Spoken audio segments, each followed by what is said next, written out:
Destiny 2 has a total of 11 dungeons, and in this series, I'm going to be tackling every single one of them in alphabetical order, A to Z style, solo. If you do enjoy, remember to leave a like and subscribe to the channel. Let's get right into the dungeon clear. Ghost of the Damn Deep. Welcome to the one dungeon that I believe most people probably hate the padding. You know, there's so much padding. The length of this damn dungeon is like, it should not be this long. But it is still this long for some reason. I don't know why. Actually, I do know why, because they decided to make this first encounter, like, just make you do the same thing 4 times for some reason. Which is odd, because I feel like usually when Bungie does, like, some sort of, like, oh, you have to go do this mechanic, they do it 3 times. It's, like, always 3 times. So it's like, you know, it's not too bad, it's just, like, you gotta do it 3 times. I'm thinking, like, for example, Salvation's Edge, 3rd encounter. Or you're like running through that whole area, you're kind of doing that thing 3 times. I mean, the first encounter as well, you're doing the whole connecting of the nodes and stuff just only 3 times. But no, this first encounter for some reason just has to be 4. But they did change. Oh, there was the one time they did the, what was it called? The Rite of the 9. They did Rite of the 9, and then they added this dungeon in there. And they actually did change it, so that it was only 3.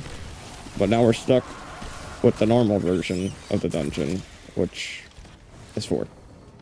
This dungeon is also notorious with being basically the water dungeon, and I feel like usually when there's water level in a video game, people are like, get that big like, oh, water level. I don't want to do it, but I gotta do it. Like, why do I gotta do it? They just always slow down the pace of the game by so much. For like no reason, man. Take like Super Mario, for example. You get into a water level, it's like, okay, well now I have to swim the whole time. And it's like, Mario can only move so fast in the water, man. He's an Italian plumber. You would think, you know, he's kind of an expertise with some water. But no, he's not. It's just like, it is what it is. What other games am I thinking of? Maybe like Donkey Kong Country. There was a water level in there. That one was annoying. Crash Bandicoot. There was a water level in Crash Bandicoot. Remember that game? Spyro definitely had water levels, and they were also kind of annoying. It's like, well, now you're making a dragon that flies have to go underwater, and it's like, why? I do wonder what, like, dev's obsession was with just making water levels. Because it generally feels like every single platformer game at some point has to have a water level. It's like, well, why? I wonder what was their choice for making this encounter be like, alright, you gotta do this first mechanic 4 times in a row. Like, why do they gotta hammer it in that much? I feel like 3 is fine. Like, at that point 3, I'm just like, okay, I understand, like, what we're doing.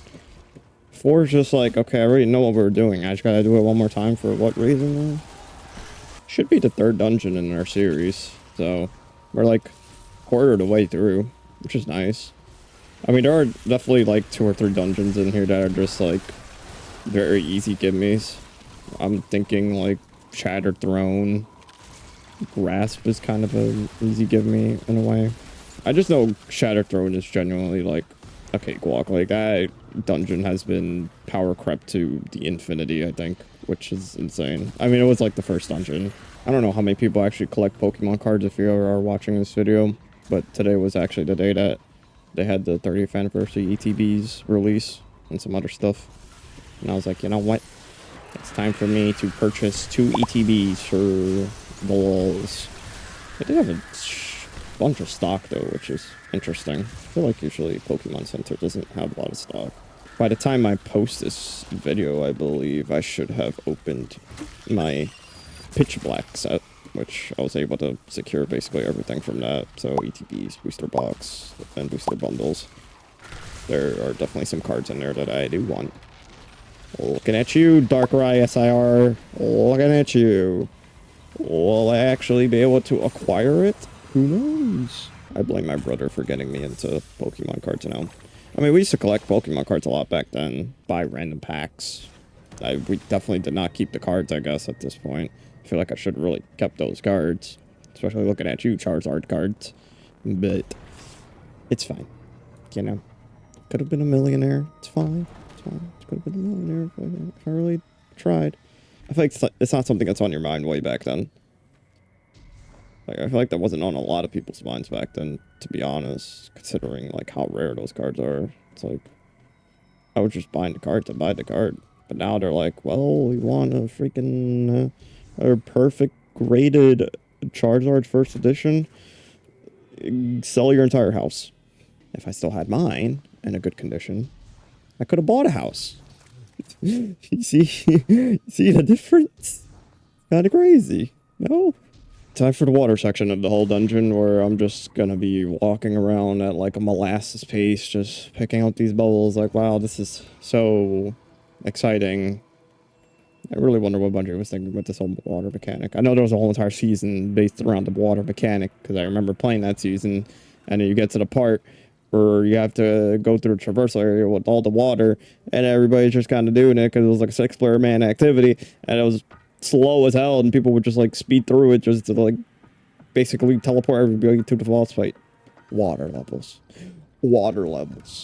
I'm trying to think like what's actually good in this dungeon. And from what I remember, Cold Comfort used to be a really strong weapon. It was like actually probably like one of the best DPS rockets in the game at some point. Just because you can use the Origin trait to like fire 2 rockets immediately, and it had, I think it had bait and switch back then too, I remember. But there was that.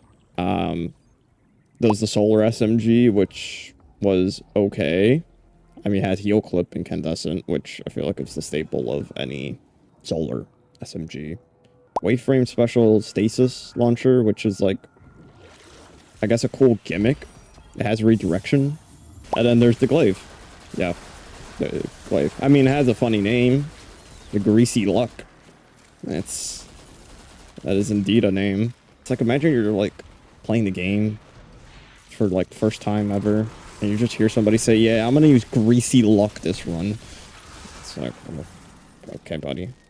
It's like, good for you, I guess. This is pretty cool, though. Like, this is the one part I really like about this dungeon. It's like, wow, there's the Dreadnought. It's like, what? That's where we did King's Fall. And it's down here in the water? Let me get a bottle of water. I would love a bottle of water. No. I did attempt this dungeon once, Master, solo. And it was like, I was doing fine. I realized like halfway through, I was like, I'm gonna be on this first boss for probably like 20 minutes. And do I really want to do that to myself for like no reason? Probably not. So I think it was more to just test out this build that I'm using, which, by the way, will be featured at the end of the video, as always. I will say, though, this dungeon was a pain in the butt when I first ever did it solo. Because I did it way back when it actually first released. So we're, like, not super omega hyper, like, OP as we are now. And let me tell you, having to loadout swap because I need Arbalest to break a damn shield on a boss was not something I was expecting to do, but it was something I had to do. This was definitely like the first dungeon where I was like, okay, like I actually do need like multiple loadouts to complete this damn thing, because if I don't have multiple loadouts, I will be here for an eternity. And that's really what the main point of this dungeon is. It's like, what do you call it? Like a battle of attrition. You just gotta live, man. You're gonna be doing, like, at minimum 3 DPS phases, so you might as well strap the fudge in, and, just do your thing, man. That's all I gotta say. I think when I first ever did it solo flawless, it took me maybe, like, 6 or... I'm not going to say the number. I think it was like about 6 DPS phases. Either like 6 or 8 DPS phases, I think I remember. Which is like, you think back on it now, it's like, geez. That's a lot. And this was before the whole, like, the number crunch. I mean, they still have really large shield healths. Or like, their shields have a lot of health still. But like, I genuinely remember like back then it was like 600k HP for just the shield portion. Like, you have to basically break 600k HP before you can actually start doing damage to the boss. And the bosses genuinely had a decent amount of health. That did feel like when I first completed the solo flawless, that was like probably one of the most satisfying dungeons I finished. I was like, wow, I freaking did that, man. That was like, you know, you stand up, give yourself a little round of applause. Truly something. All right, this is encounter 2. This is gonna be fun, fun, fun. I think. Maybe. Probably not.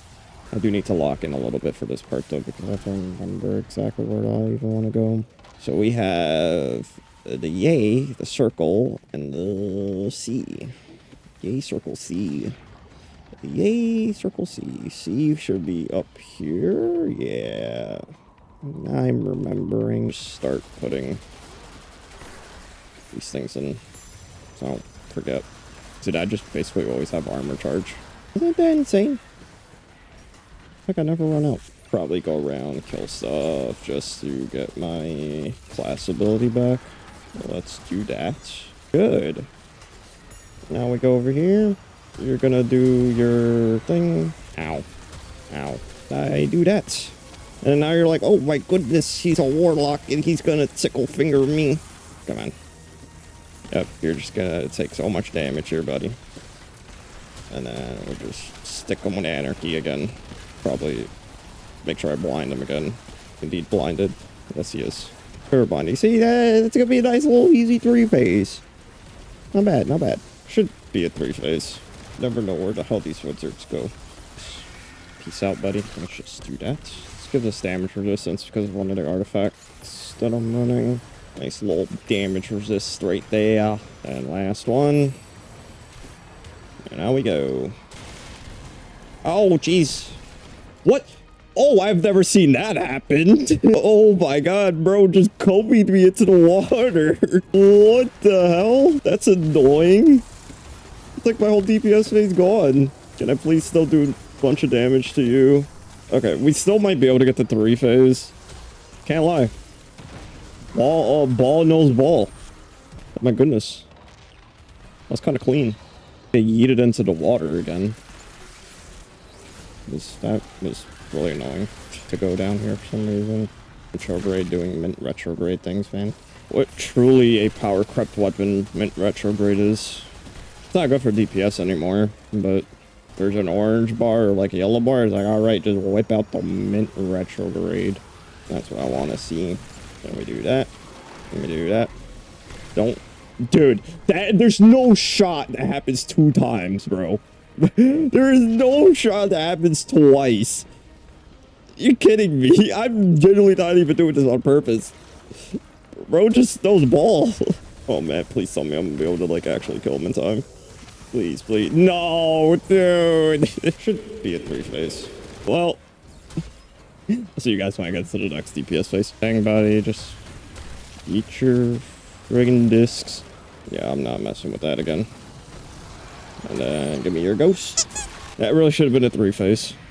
Oh, whoa, whoa, whoa, whoa, whoa, whoa. Whoa. Whoa. I got started shooting. He was not happy. Also, look, we got Greasy Lock. Onward to the next traversal area. Probably also wondering, why the hell am I going to use tickle fingers against the final boss when the final boss is like floating in the air? Well, I thought about that too. And we're just gonna roll with it. Oh my god, all these wizards. They all decided to start shooting at me at the same time. Get away. I'm kind of scared here because this jump is weird, but should be fine. And I'm with the double stick. Might as well get the secret chest while we're here too. If I can actually land on top of this pillar. Thank you. There's the secret chest. Some boots. Want some boots. I do very much love this aesthetic though too. I mean, there's Oryx. And there's the wizard trying to revive Oryx. But guess what? I'm gonna take your ghost and go like clink. This fight shouldn't be too hard. Just need to remember to stay alive. We have the foot and then go down. Oh, okay, well I'm already taking way too much damage. There we go. Like wondering where the hell is this knight guy? Always remember when you complete a symbol there will be like 20,000 moths flying at you. Always remember that. You never want to just get bombarded by moths. So I'm getting destroyed. So we got paragraph symbol. These symbols I have to remember because they disappear after you squish the thing. We have paragraph, which is down here. Let's go destroy the wizard. Always love running into your amplified because you just kind of fly. We go dots. Look at me fly. Oh, I'm gonna hit my head. Wow, I flew actually. That was indeed a fly. Oh, dots is the middle one. This one I don't like doing because the wizard is just going to do crazy stuff. Amplified is really nice for this part because like if you run in just like while amplified, it kind of shoots you. Sort of keeps your momentum. Wow, I am missing. It's fine, it's fine. Trying to take off the shield and then gonna do that. He's gonna teleport. And we tickle finger. I just had to do like little jumps to reach, but I think it reaches, right? Sometimes it reaches. Sometimes it doesn't. Kind of moved the moment I wanted to throw my grenade at you. That's annoying. I know I shouldn't use mint retrograde for damage, but what else am I gonna use, man? It's actually not bad though. It's almost like half of HP. Okay, what the hell is done? There's so many orbs, by the way, too. And in the middle. Last one's always the middle. I remember. A lot of lucent moths flying in. We could possibly get a 2-phase here. But I have no special ammo. Paragraph. Is indeed the paragraph symbol. Why do I call it the paragraph symbol? Because, I don't know. The other thing I could call it is center text. Because that's like kind of what the symbol looks like when you want to center your text. When you're editing text. That's the other thing I hate about this dungeon is like you're gonna activate the thing, you're just like vulnerable for how many ever seconds that takes to cast. It's like, oh here, do this one thing. Now they can just freely show you you can't do anything, so you better be prepared. I need to move.